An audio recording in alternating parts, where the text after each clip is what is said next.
Son 7 yılda en az 630 imamı gözaltına alan veya tutuklayan Çin ibadethaneleri de yıkıyor. Doğu Türkistan'daki camilere kilit vurulduğunu görüntülemek isteyen gazeteciler engellenirken uydu görüntülerinden yapılan analize göre son 3 yılda bölgedeki 16.000 caminin tahrip edildiği anlaşıldı. Doğu Türkistan'da milyonlarca Uygur Türk'ün toplama kamplarına tutan Pekin yönetimi bölgedeki camilerin yıkımını sürdürüyor. Bazı STK ve gazetecilerin sahada ve uydu görüntüleriyle yürüttükleri çalışmalarda çok sayıda caminin de yakıldığı ya da farklı amaçlarla kullanıldığı belirlendi.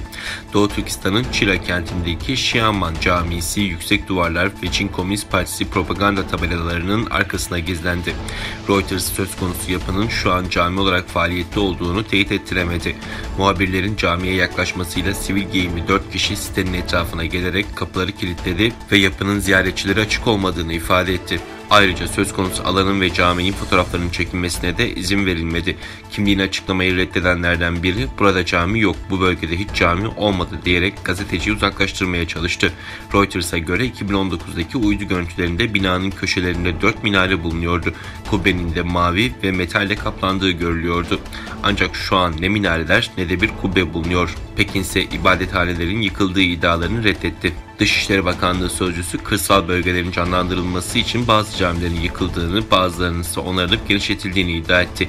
Pekin, Doğu Türkistan'da 20.000'den fazla cami olduğunu ileri sürüyor ancak bunu teyit edecek herhangi bir belge ortaya koymuyor.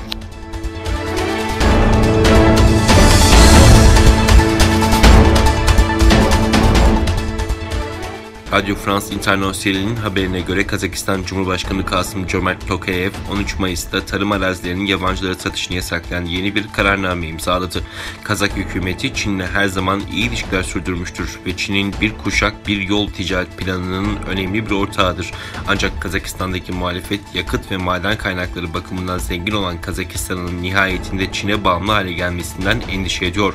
Buna ek olarak Çin'in Doğu Türkistan'daki Uygurlar, Kazaklar ve diğer etnik gruplara yönelik baskısı Kazak halkının öfkesini arttırmış durumda. Kazak muhalefet liderleri alınan kararla sıcak baktı ve Cumhurbaşkanı Tokayev'e tebrik mesajları iletirken bir daha Kazak topraklarını yabancılara satmayı düşünmemeleri konusunda uyardı ve Kazakistan'daki 56 Çin yatırım projesinin uygulanmasına karşı olduğu vurgulandı.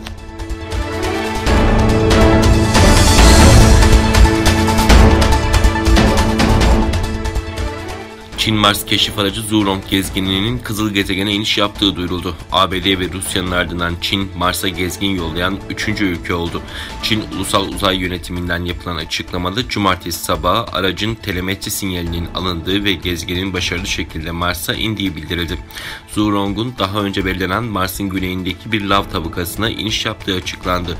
Çin mitolojisinde ateş ve savaş tanrısı olan Zhurong'un adını taşıyan gezgin, Temmuz 2020'de yola çıkmış ve 7 ayda Mars'a ulaşmış. Yörüngeye oturması ise 3 ayı bulmuştu. Çin'in gönderdiği insansız uzay aracının içerisinde mini bir otonom arazi aracı bulunuyor. Çin'in Mars görevi Kızıl Gezegen'in yüzeyi ve atmosferinde bilimsel çalışmaları da içeriyor.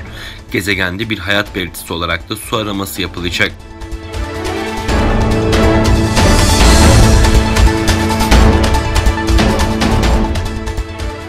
Çin'in Orta ve Doğu bölgelerinde etkili olan hortum nedeniyle 12 kişi hayatını kaybetti, yüzlerce kişi yaralandı.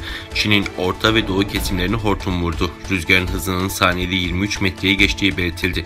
Hubei eyaletine bağlı Wuhan kentinde hortumun etkisiyle 27 evin yıkıldığı, 130 evde de hasar meydana geldiği kaydedildi. Ağaçları yerinden söken hortumun inşaat sahalarındaki 2 vinci de devirdiği aktarıldı. Kentin farklı noktalarında meydana gelen olaylarla 8 kişinin hayatını kaybettiği, 280 kişinin de yaralandığı ifade edildi. Jiangsu eyaletine bağlı Shosuo kentinde ise şiddetli fırtınanın elektrik tesislerine zarar verdiği ve çok sayıda fabrika binasında hasar oluşturduğu vurgulandı. Hortum nedeniyle 4 kişinin yaşamını yitirdiği, 149 kişinin de yaralandığı bildirildi.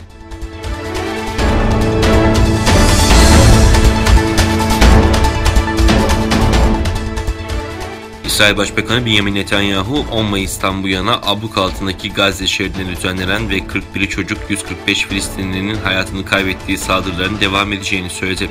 İsrail'e verdiği destekten dolayı ABD Başkanı Joe Biden'e teşekkür eden Netanyahu, Amerikan merkezli haber ajansı Associated Press ve Katar merkezli televizyon kanalı El Cezire'nin de ofislerinin bulunduğu yüksek katlı binanın Hamas ve diğer Filistinli direniş grupları tarafından kullanıldığını iddia etti.